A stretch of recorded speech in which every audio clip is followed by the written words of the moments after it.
Mama dan saudara-saudari, kami dari kelompok 1 kelas Hukum Gereja akan mempresentasikan hasil diskusi kami. Saya, Mardiani Bani, Adeline Malmau, Agrita Teva, Gustin Langata, Denis Nae, Jelsin Bakiboni, Deci Nenotek, Cha Hauhaba, Berlian Kapitan, Arthur Gilbert, Glenn Dima, Ansi Pelo, Desmonda Adu, Jelsin Bakiboni. Kami akan membahas topik terkait dengan presbiter dalam Gemit, pendeta, penatua, diaken, dan pengajar. Konteks masalah, kita tahu bersama bahwa dalam Gemit, kita menganut sistem presbyterial sinodal. Nah, hal ini implikasinya kata presbiter kemudian ditujukan untuk penyebutan bagi pendeta, penatua, diaken, dan pengajar. Hal ini kemudian dipandang kelompok kurang tepat karena kata presbiter sendiri tidak serta-merta merangkum dari 4 jabatan yang disebutkan. Kata ini secara khusus mengarah pada kata penatua, dan berkaitan dengan hal ini, kelompok hendak melakukan kajian mendalam terhadap kata presbiter, dilihat dari dasar biblis, dasar historis, dan dasar eklesiologis. Itu disilakan kepada saudari yang lain. Yang berikut pandangan Alkitab tentang penyebutan presbiter. Nah, yang pertama, presbiter dalam Perjanjian Lama. Presbyteros atau presbiter dalam Perjanjian Lama diterjemahkan dari kata Ibrani zaken yang berarti orang tua dengan peran kepemimpinan yang dihormati dalam masyarakat Israel. Nah, peran para penatua ini mereka terlibat dalam pengambilan keputusan politik, militer, dan agama. Serta mereka juga terlibat dalam penyelesaian konflik. Itu ada dalam Keluaran 18 ayat 12 sampai 26, ada juga di Bilangan 11 ayat 16 sampai 17. Nah, mereka dianggap bijaksana dan otoritatif. Itu ada dalam Amsal 16 ayat 31, kemudian juga ada dalam Ayub 12 ayat 12. Nah, kepemimpinan mereka di bawah Musa dan Yosua, para penatua menjadi perwakilan bangsa Israel. Itu ada dalam Keluaran 3 ayat 16 sampai ayatnya yang ke-18. Nah, mereka juga memimpin upacara Paskah dan menerima wahyu dari Allah. Itu ada dalam Keluaran 12 ayat 12, kemudian ada juga dalam Keluaran 19 dan ayat 17. Nah, pada masa hakim dan kerajaan, mereka membuat suatu keputusan penting dalam politik dan militer. Itu ada dalam 1 Samuel dan Yosua 8 ayat 10. Kekuasaan mereka menurun dengan munculnya birokrasi kerajaan, tetapi mereka tetap dipanggil dalam situasi-situasi kritis. Jadi raja tetap memanggil mereka dalam situasi-situasi kritis kerajaan meskipun birokrasi mereka menurun pada masa hakim dan kerajaan. Kemudian dalam kitab Ulangan sendiri, para penatua memiliki kekuasaan lokal yang terbatas dalam hal administrasi bersama dengan hakim dan pejabat kecil. Nah, itu ada dalam Ulangan 19 ayat 11, kemudian ada juga dalam Ulangan 21 ayatnya yang ke-18. Nah, para penatua mereka sering tampil dalam pertemuan khusus.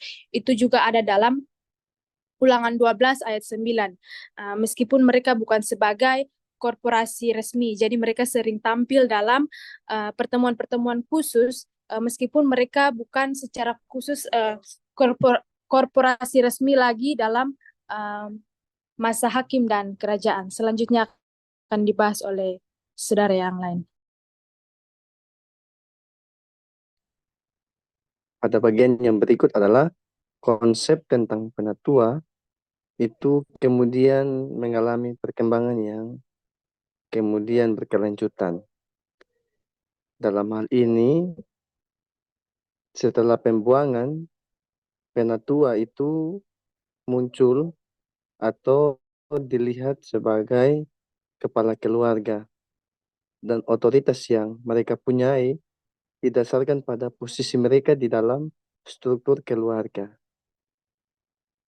Istilah untuk kepala keluarga itu sendiri mulai digunakan untuk menggambarkan peran mereka yang semakin terfokus pada aristokrasi keluarga dalam kehidupan keluarga. Itu dapat kita baca dalam Esra pasal 20 ayat 14. Kemudian di Yerusalem itu sendiri, para penatua ini kemudian membentuk sebuah senat yang di dalam senat itu terdiri dari wakil-wakil keluarga yang terkemuka. Jadi pembentukan senat ini juga adalah sebuah wadah di mana para penatua itu ada. Para penatua juga dalam perjanjian lama itu menjadi model pembentukan sebuah lembaga kepemimpinan. Seperti Sanhedrin yang dimulai pada periode Persia. Kemudian juga dari penatua ini sendiri oleh orang tua-tua di Israel. Dalam Yudaisme, kemudian istilah presbiteroi digunakan untuk merujuk pada otoritas lokal, anggota dewan dalam sinagoga, serta orang yang lebih tua atau orang yang terhormat dalam sebuah komunitas. Peran mereka juga mencakup tentang kepemimpinan dalam kehidupan sosial, kehidupan dalam agama, terutama di dalam sinagoga, dan juga meskipun penggunaan ini jarang kita temukan atau kita lihat dalam komunitas diaspora. Selain itu, istilah ini juga tetap mempertahankan maknanya sebagai suatu simbol kebijaksanaan dan kehormatan. Dan hal ini identik atau digambarkan lebih melekat kepada kepala keluarga atau individu yang juga punya pengaruh yang besar dalam kehidupan bermasyarakat. Konsep presbuteros dalam perjanjian lama itu menekankan bagaimana peran tua-tua sebagai orang yang memimpin atau yang pemimpin-pemimpin dalam sebuah komunitas. Yang dalam kepemimpinan mereka dalam sebuah komunitas itu otoritas yang besar, yaitu mereka memiliki otoritas moral dan juga otoritas spiritual. Peran mereka juga sangat berpengaruh besar dan itu didasarkan pada segi usia dan juga tanggung jawab yang ada yang mereka terima bisa dalam pemerintahan hukum, bisa juga dalam kehidupan ibadah.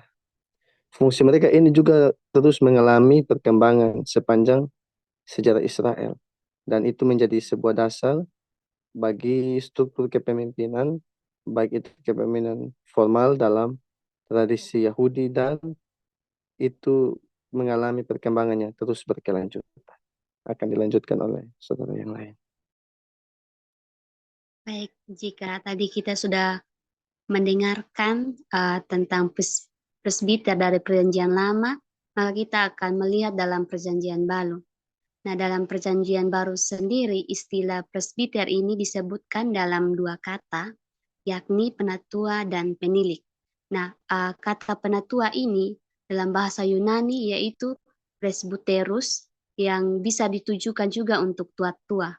Nah, dalam 1 Timotius 5 ayat 19 dan Kisah Para Rasul 20 ayat 17 dan juga Timotius 1 ayat 5, kata ini, kata penatua atau presbuterus ini menunjukkan pada orang yang lebih tua atau senior atau majelis yang beranggotakan orang-orang berumur lanjut. Nah, kata presbuterus ini muncul sebanyak 66 kali dalam perjanjian baru. Nah, sedangkan kata penilik sendiri berasal dari kata episkopos. Hal ini bisa dilihat atau ditemukan dalam Filipi 1 ayat 1 dan 1 Timotius 3 ayat 2a dan juga kita bisa lihat dalam Timotius 1 ayat 7a. Nah, para penilik jemaat di sini merupakan sebuah kelompok bagian tertentu dari Dewan Penatua. Nah, dalam surat Pastoral sendiri kita menemukan bahwa majelis tua-tua atau penatua dan pengawas atau uskup ini, mereka merupakan pihak berwibawa terhadap jemaat.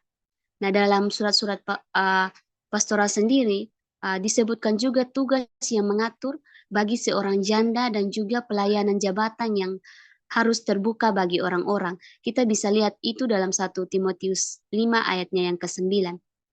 Nah, tugas dari penatua ini sendiri adalah bertanggung jawab atas pelayanan pemberitaan firman Allah dan sakramen, serta bertanggung jawab atas pelayanan katekisasi dan peneguhan sidi.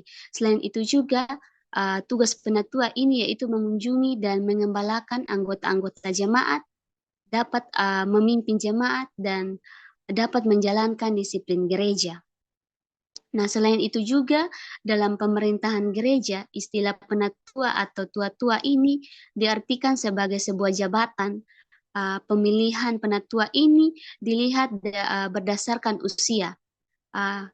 Kenapa berdasarkan usia? Karena di sini dia sebagai tanda pengalaman atau pengetahuan yang cukup untuk memimpin gereja. Nah, dalam 1 Petrus 5 ayat 1 sampai ke 4, di sini penatua juga memiliki tugas untuk mengembalakan jemaat. Dalam artian bahwa penatua ini harus melayani tanpa paksaan. Nah, mereka juga harus melayani dengan sukarela, mereka juga harus melayani tanpa mencari keuntungan pribadi, mereka juga melayani dengan semangat, serta mereka harus melayani dengan memberi teladan. Dan berikutnya akan dibahas oleh teman kelompok. Baik, kita akan masuk ke dalam pembahasan selanjutnya tentang dasar historis penyebutan presbiter. Di sini kami akan memulai dari tradisi pengajaran para rasul tentang presbiter. Dalam tradisi PL dan PB, kata presbiter merujuk pada tua-tua yang berada dalam pemerintahan gereja. Dalam kata tua-tua sendiri, dalam sebuah artikel dijelaskan bahwa istilah tua-tua memiliki makna ganda, yaitu tua-tua yang memiliki arti kata yang merujuk pada usia, dan tua-tua atau penatua yang merujuk pada jabatan dan pemerintahan dalam gereja. Para rasul memiliki peran utama dalam pengajaran dan pendidikan gereja, dengan jabatan seperti rasul, nabi, pemberita Injil, dan guru sebagai jabatan sementara, serta penatua dan pengasuh sidang sebagai jabatan tetap. Dan tugas yang dimiliki oleh para rasul ialah tugas pengajaran dan pendidikan, di mana tugas ini diberikan kepada para rasul, nabi-nabi, dan guru-guru, karena pada waktu itu pendidikan dan pengajaran yang dilakukan masih didasarkan pada karisma yang dimiliki oleh para rasul, nabi-nabi, dan guru-guru. Dan menurut tradisi Yahudi, Gamaliel merupakan ketua dari Sanhedrin dalam kurun waktu 30-50 Masehi. Sanhedrin sendiri merupakan mahkamah agama atau dewan tertinggi dalam agama Yahudi. Kata Sanhedrin memiliki arti suatu dewan yang terdiri atas 71 anggota. Dalam Sanhedrin, tua-tua merupakan istilah yang digunakan untuk menggambarkan para sarjana senior yang terkemuka yang seringkali menjadi anggota dalam Sanhedrin. Dan selanjutnya akan dijelaskan oleh yang lain. Baik, di bagian organisasi, dalam perkembangan kekristenan, jabatan dalam gereja menjadi penting dalam menjalankan suatu organisasi. Dalam pelayanan mengingat gereja bukan hanya sebuah organisme tetapi juga organisasi. Di gereja Katolik, struktur kepemimpinan bersifat hierarkis yang dipimpin oleh seorang paus sebagai pemimpin tertinggi dalam gereja, kemudian kardinal, uskup agung, uskup imam. Sistem pemerintahan yang dianut oleh Kristen Katolik adalah sistem episkopal di mana paus sebagai pemimpin tertinggi. Nah, dalam tradisi Katolik, jabatan presbiter lebih dikenal sebagai imam atau presbiter yang merupakan bagian dari ordo imamat atau panggilan untuk pelayanan sakramental.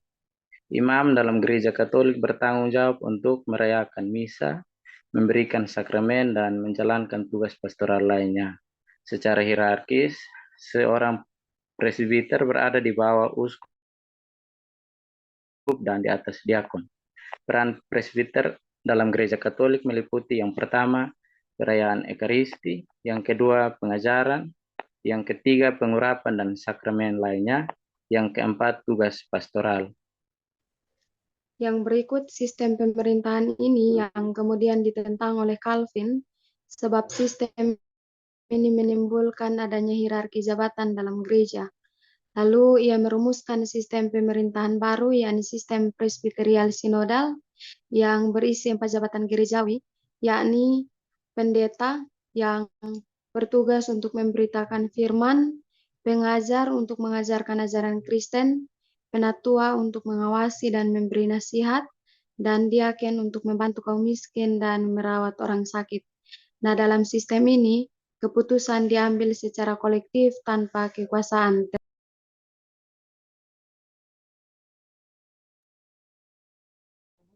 Yang berikut kita akan masuk dalam konteks Gemit. Ada beberapa narasumber yang kami wawancara. Yang pertama yaitu menurut Bapak Pendeta Yuda Hauhaba, menurut Bapak Pendeta Yuda itu kita harus melihat dari akar kata apa itu dia presbiter, presbiteroi, atau presbiterium. Jadi menurut narasumber, bagaimana mungkin penatua, diaken, pengajar, bahkan pendeta itu disebut sebagai presbiter. Jadi dalam konteks akar kata yang sudah disampaikan menurut Bapak Pendeta, jadi dalam hal apa ia disebut? Dalam hal apa ia disebut sebagai presbiter, dan dalam hal apa ia disebut sebagai presbiteroi, dan dalam konteks mana dia disebut sebagai presbiterium. Istilah presbiter ini sudah dikenal dalam gereja-gereja kita di Gemit. Hal ini ditetapkan karena adanya regulasi di setiap gereja tersebut. Menurut Bapak Pendeta Yuda, dalam pembahasan dan penetapan sidang sinode itu tidak membahas bahwa jabatan pendeta, penatua, diaken, dan pengajar itu disebut sebagai presbiter. Jadi menurut Bapak Pendeta Yuda itu dia menduga bahwa dalam hal ini ada kesalahan editing atau netilen itu yang menambahkan kata presbiter ini untuk jabatan pendeta, penatua, diaken, dan pengajar. Kalau penyebutan untuk pendeta, penatua, diaken, dan pengajar mengenai itu sebagai para majelis jemaat itu mungkin disetujui, tetapi kalau menetapkan itu sebagai presbiter, penatua, diaken, pengajar sebagai presbiter itu tidak ditetapkan dalam sidang. Yang berikut akan dijelaskan oleh saudara kelompok yang lain. Baik, yang berikut menurut narasumber yang kedua yaitu Bapak Pendeta Thomas Lee. Di situ Bapak menjelaskan bahwa istilah presbiter ini muncul di Gemit dari 5 tahun terakhir ini. Kemudian dalam Gemit kemudian menyebut semua jabatan pelayanan sebagai presbiter ini dari 5 tahun belakangan ini. Tetapi kalau kita lihat dari sejarah historisnya, munculnya jabatan pelayanan dalam gereja itu berawal dari Perjanjian Lama.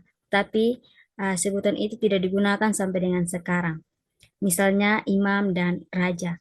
Kemudian dalam Alkitab, jabatan awal-awal itu dari para rasul. Setelah rasul tidak ada, kemudian muncullah orang-orang yang menggantikan peran para rasul, yaitu penatua atau tua-tua atau presbiter. Dalam perkembangannya ada kebutuhan untuk melayani janda dan duda, sehingga lahirlah jabatan diaken. Kalau berkaitan dengan presbiter, dugaan Bapak Thomas Lee bertolak dari pengajaran Calvin. Hal ini berkaitan dengan sistem pemerintahan gereja, yaitu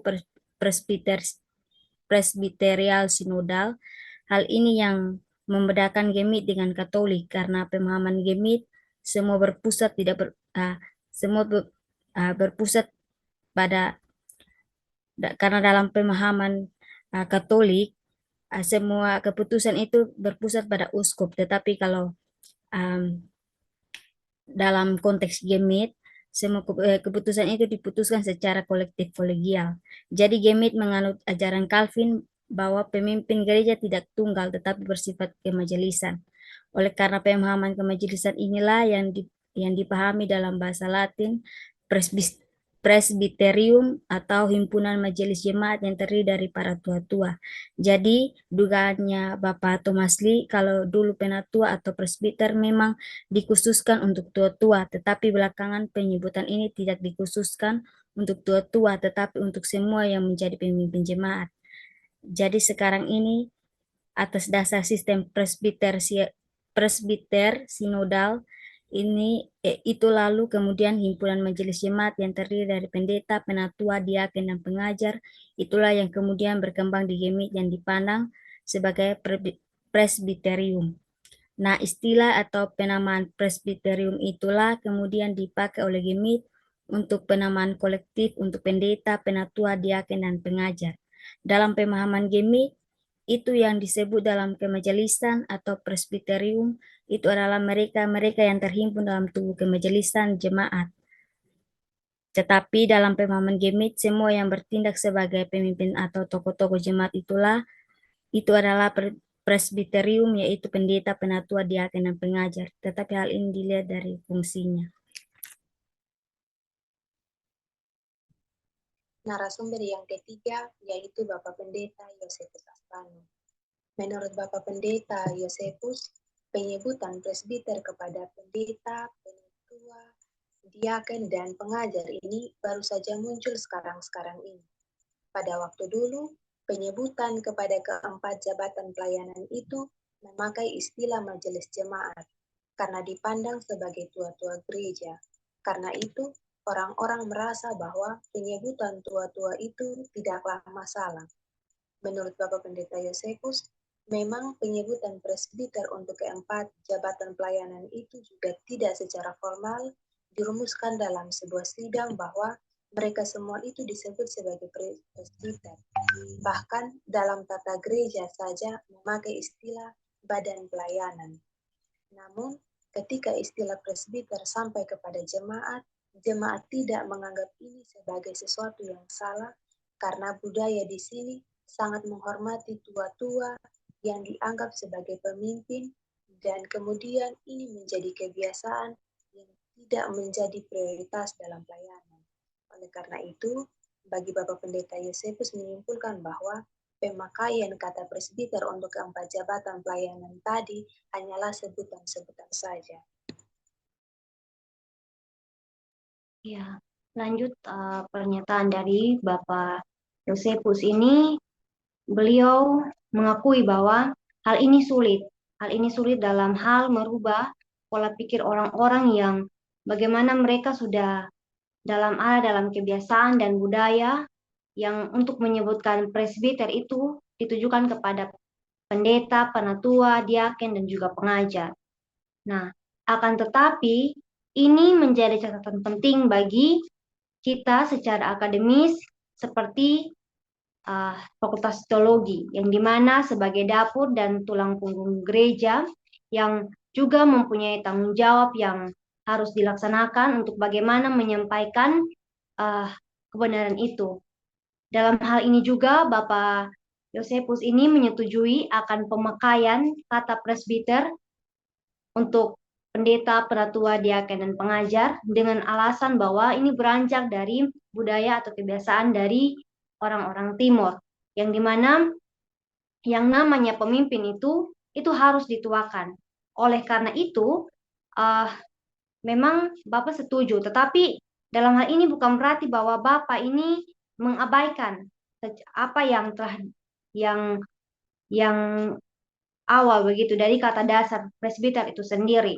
Nah, yang diartikan sebagai tua-tua. Nah, menurut Bapak Yosefus juga kemungkinan kedua, kalau alasan yang pertama tadi berkaitan dengan budaya dan kebiasaan, maka alasan kedua adanya penyebutan presbiter ini terhadap jabatan pelayanan tadi itu ada dugaan bahwa dalam pengeditan mungkin ada yang sesuai dengan yang pengedit itu ada yang sesuai dengan pemahaman yang si pengedit ini. Atau alasan yang selanjutnya adalah ketika dalam diskusi diskusi komisi, ketika berbicara bisa jadi sekretaris komisi ini mencatat atau menuliskan hal-hal yang dibicarakan begitu tanpa melihat kembali atau memperhatikan kembali, sehingga inilah yang Bapak Yosefus ini mencurigai atau menduga ada hal-hal yang akhirnya bisa dikatakan 4 jabatan pelayanan tadi itu sebagai presbiter. Padahal dalam sidang tadi atau dalam sidang itu sebenarnya itu tidak secara formal didiskusikan begitu. Selanjutnya akan dijelaskan oleh saudara.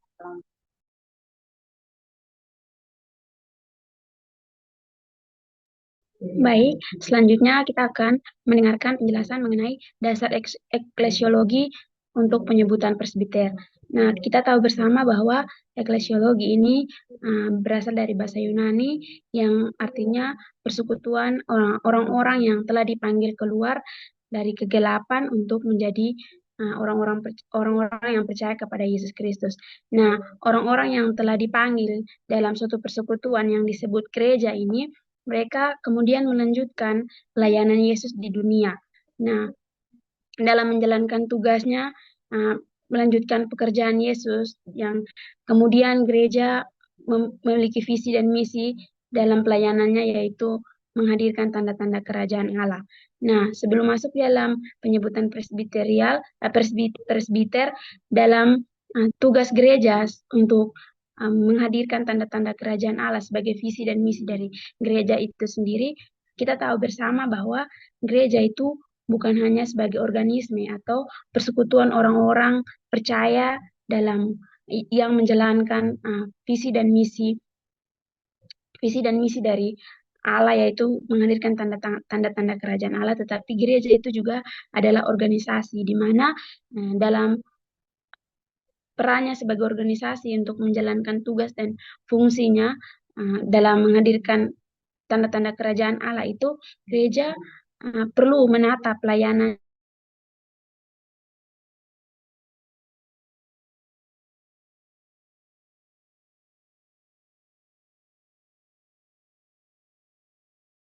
Gemit itu menganut sistem pemerintahan presbiterial sinodal yang diusulkan oleh Calvin itu sendiri.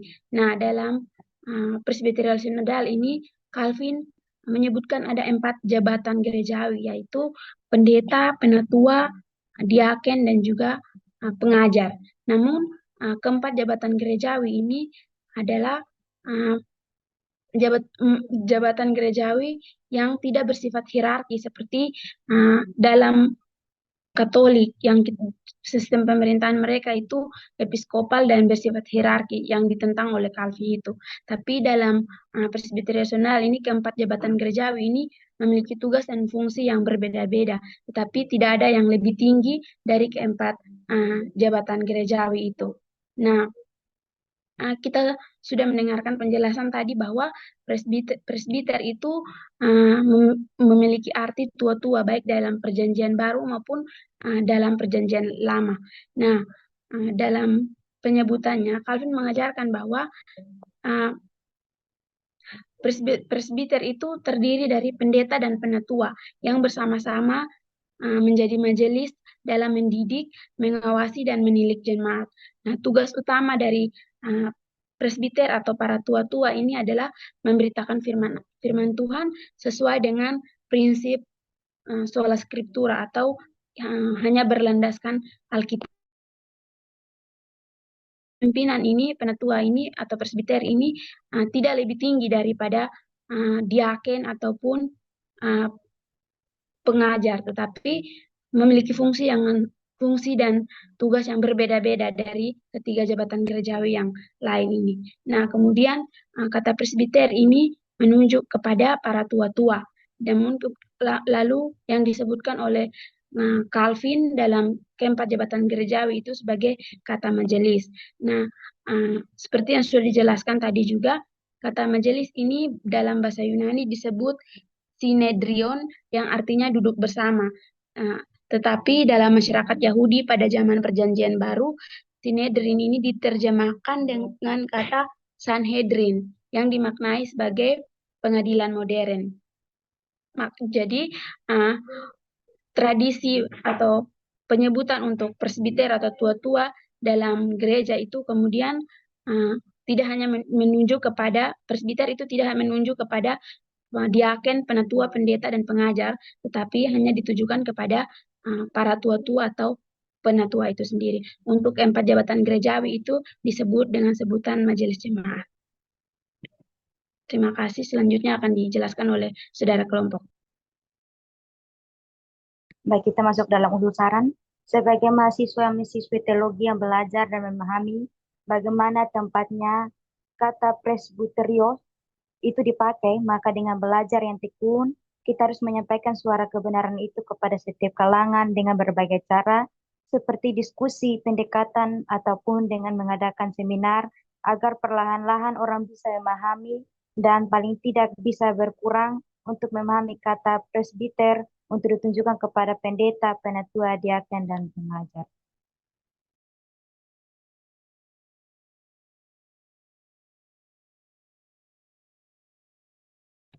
Baik, sekian presentasi kami. Kami akan menutupnya dengan sebuah pantun. Jalan-jalan ke Kupang Barat.